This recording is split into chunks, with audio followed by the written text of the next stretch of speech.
Hello and welcome back to Shakesyear. We are working on Richard III today, and today we get to hear from mostly Queen Margaret, but a little smidge from Richard in Act 1, Scene 3. Now, Richard, remember, is the villain in all of this. By his own choice, he wants to be the villain in all of this. Queen Margaret was married to King Henry VI, who we know is dead because we were at his funeral procession yesterday.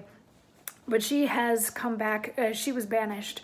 She has come back and she wants somebody to answer for Richard having killed her husband and her son. And she specifically wants Richard to answer for that. So she has entered this scene where previously everybody else was fighting about other things. So there was a little bit of conversation about Queen Elizabeth's reticence that her son would become king soon because he's too young. So Richard would be appointed like his regent, and she doesn't know that he has the best interests of the country in mind, all that sort of thing. So she's a little leery about that. And of course, everybody's worried about Edward's health and all this sort of thing. But then Richard came in sort of guns a-blazing with like, I don't know why everybody hates me and everybody's trying to turn everybody against me. And he blames Elizabeth for turning Edward against Clarence and all this sort of stuff, blah, blah, blah, blah, blah. And we also find out that Edward is feeling a smidge better and he wants everybody to reconcile with each other before he dies.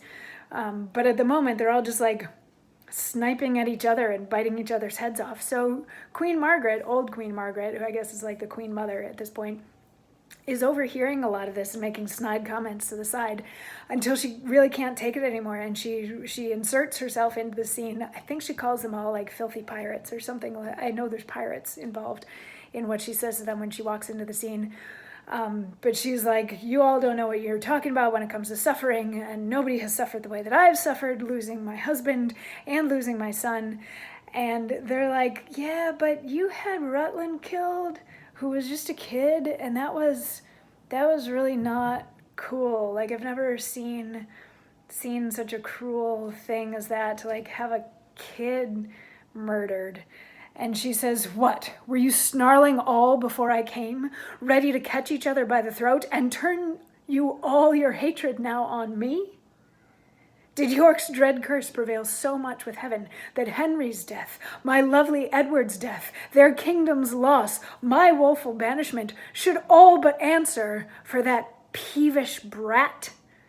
Can curses pierce the clouds and enter heaven? Why then, give way, dull clouds, to my quick curses. Though not by war, by surfeit, die your king, as ours by murder to make him a king.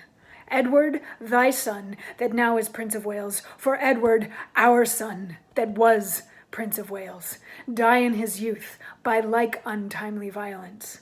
Thyself, a queen, for me that was a queen, outlive thy glory like my wretched self. Long mayst thou live to wail thy children's death, and see another as I see thee now, decked in thy rights as thou art stalled in mine. Long die thy happy days before thy death, and after many lengthened hours of grief, die neither mother, wife, nor England's queen.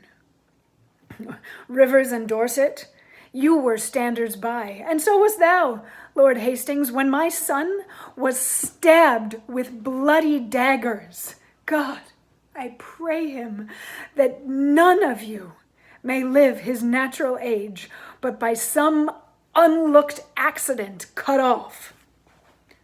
Have done thy charm, you hateful withered hag, and leave out thee. Stay, dog, for you shalt hear me.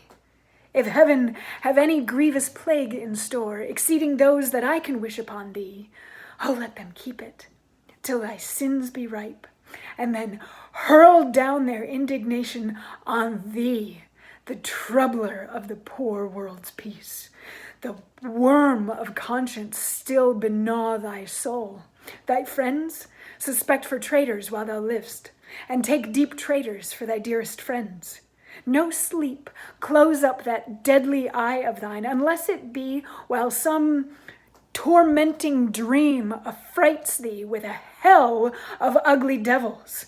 Thou elvish-marked, abortive, rooting hog, that wast sealed in thy nativity, the slave of nature and the son of hell, thou slander of thy heavy mother's womb, thou loathed issue of thy father's loins, thou rag of honor, thou detested.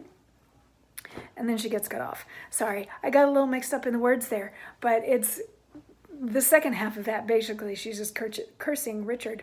So she comes in and she's like, wait, hang on a second.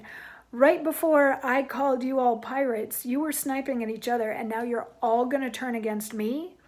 And the fact that I lost my son, my husband, our king, our kingdom, and I was banished is all outweighed by the fact that one kid died? She's like, and she starts handing out curses to everybody that's in the room. She's like, the king is going to die unnaturally, the same way that my king died unnaturally. His son is going to die unnaturally, the same way that mine died unnaturally. And then she turns on Elizabeth, and she's like, you are going to live to be old enough to see somebody take your place, the same way that I'm seeing you take my place now.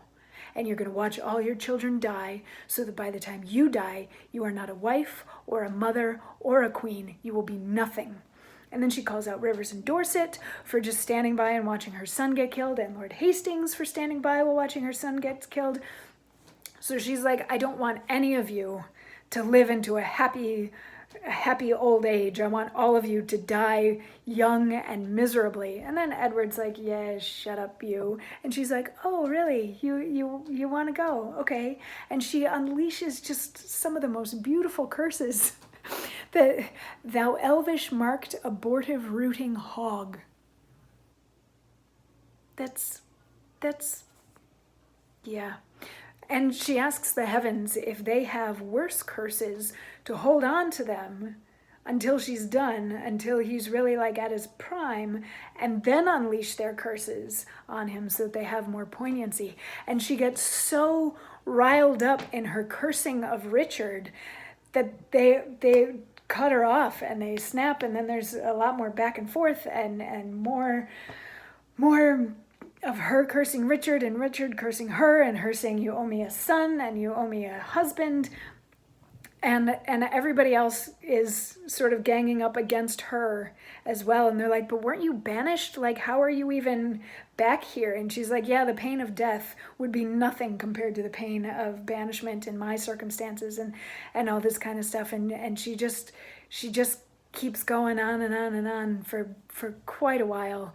And we'll get to hear more about that tomorrow as we get further into this argument, and then further into Richard's sort of appraisal of the whole argument and where things need to go from there.